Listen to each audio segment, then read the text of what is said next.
Hey everybody, this is Alex Merced, and you're listening to Select Star from Data Lake. Okay, and, another episode where me and Dipankar talk about all sorts of really cool Data Lake house oriented stuff. Now, in this episode, I want to revisit the topic of optimization and optimizing your data, and talk about like sort of the reasons why you optimize. So we've talked about like things like compaction and sorting and how they can improve query performance. Okay.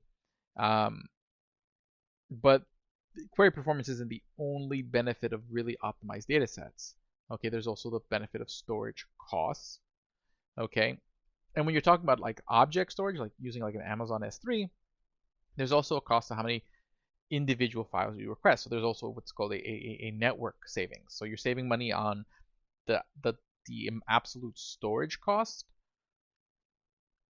You're saving on the network calls because you're not making as many API calls to S3 or whatever object storage solution you're using, because again, that's part of the charges you get cost because there's less files, so less API calls.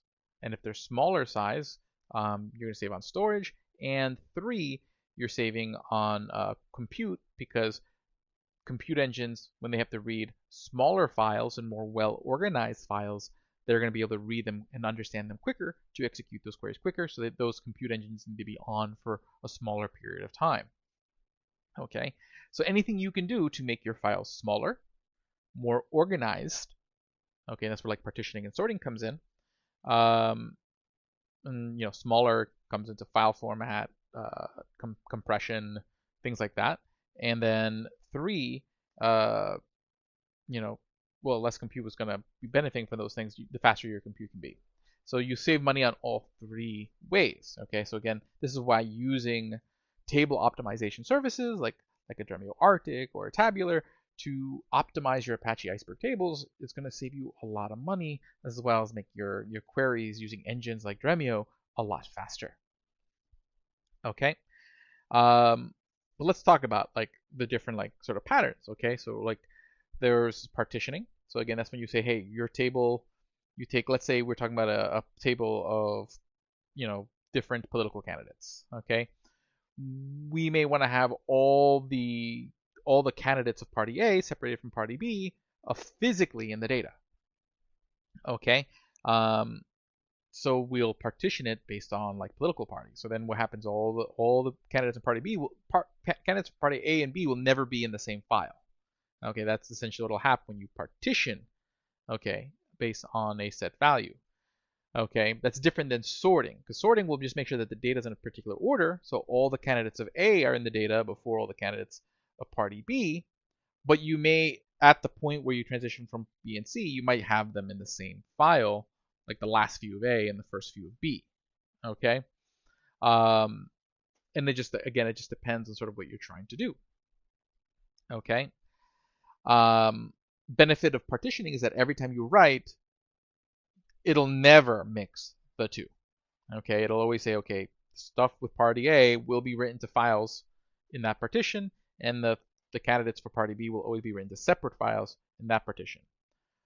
But let's say you're only making frequent updates and you only have a few A's and a few B's, you might end up writing a lot of small files. And this is where you might want to do compaction to rewrite those files, so that way all these little small files building up in your partition don't start affecting query performance. Okay, so you want to run compaction regularly, but also again but there might be other fields you want to sort it on. So basically you may say, hey, while we partitioned it based on political party, within that we would want to sort it by state. Okay, because oftentimes maybe the second thing you query on is based on state. So you're going to say, hey, I want to get all the candidates for party A from Florida.